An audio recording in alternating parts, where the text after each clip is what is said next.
It is the morning of Friday, the 5th of December 1952. A cold mist settles over London, thick and oddly still. Commuters button their coats and shuffle toward the underground, noticing only that the air smells faintly of sulfur. None of them know that within 5 days, thousands will be dead. London in 1952 is a city that runs on coal. Coal heats its homes, fires its power stations, and drives its factories along the Thames.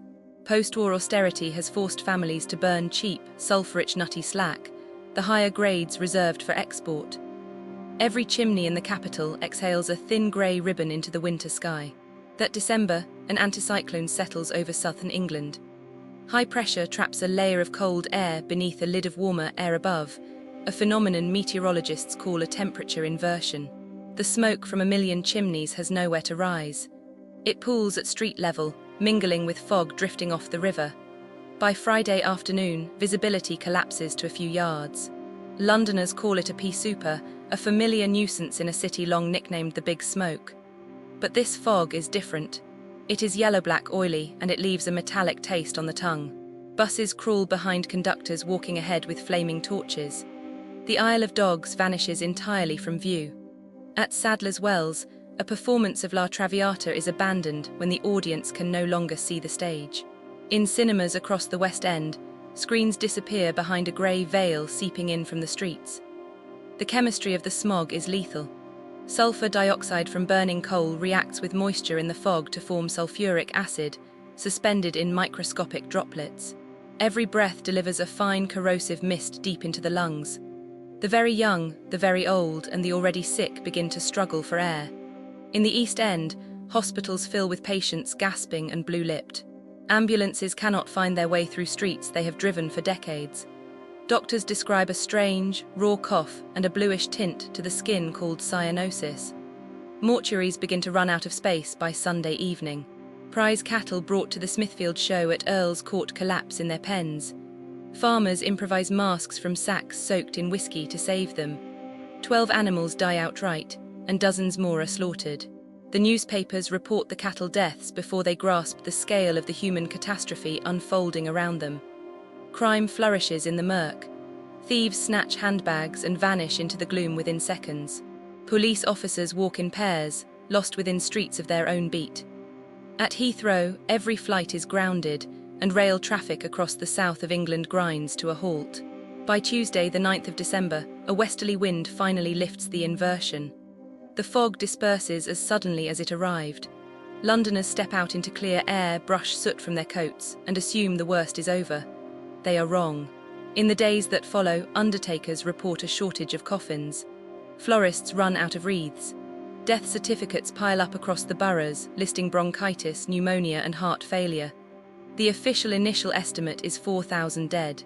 The government of Winston Churchill, returned to power only the previous year, is reluctant to act. Coal is the lifeblood of the British economy, and cleaner fuel means higher costs for ordinary households. Ministers suggest the deaths are merely a winter flu outbreak. The Minister of Housing, Harold Macmillan, is reportedly unenthusiastic about reform, but the figures will not be ignored. Pressure mounts from doctors, from coroners, from a public that has buried its parents and its children. In 1953, the government appoints a committee chaired by the engineer Sir Hugh Beaver. Its task is to investigate the disaster and recommend how to prevent another. The Beaver Report, published in November 1954, is damning.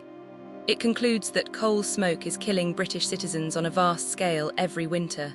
It calls for smokeless zones, restrictions on domestic fuel, and subsidies to convert household grates. The recommendations are radical, expensive, and politically uncomfortable. Parliament resists. It takes a private member's bill, introduced by the Conservative backbencher Gerald Nabarro, to force the government's hand. In 1956, the Clean Air Act passes into law. For the first time, a national government has legislated the air its citizens breathe. The Act creates smoke control areas where only authorised fuels may be burned. It offers grants to households replacing open coal fires with gas, electricity, or smokeless coke. Industrial chimneys are raised higher to disperse emissions above the inversion layer. Slowly, reluctantly, the big smoke begins to clear. Decades later, epidemiologists revisited the mortality data from December 1952. Using refined statistical methods, researchers concluded that the true death toll was far higher than the original estimate. The figure now accepted is around 12,000 dead, with 100,000 more left with chronic respiratory illness. It remains the worst air pollution disaster in recorded history. The Great Smog reshaped how nations think about the invisible. Before 1952, air pollution was a nuisance, a stain on collars and curtains. After 1952, it was a matter of public health, of law, of life and death. The principle that a government must guarantee breathable air became foundational to modern environmental policy. Today, the smoke control zones still exist on the maps of British cities. The thick yellow fogs of Dickens and Conan Doyle have vanished from London entirely. Yet new pollutants, from diesel engines and tyre dust, claim thousands of lives each year. The battle for clean air, begun in the winter of 1952, has not ended. It is the morning of the 5th of December, and a cold mist is settling over a great city. Somewhere, a child draws a difficult breath. The lesson of London is that the air itself can be a weapon, and that only the slow, stubborn work of law can disarm it. 12,000 died so that a nation might learn to breathe.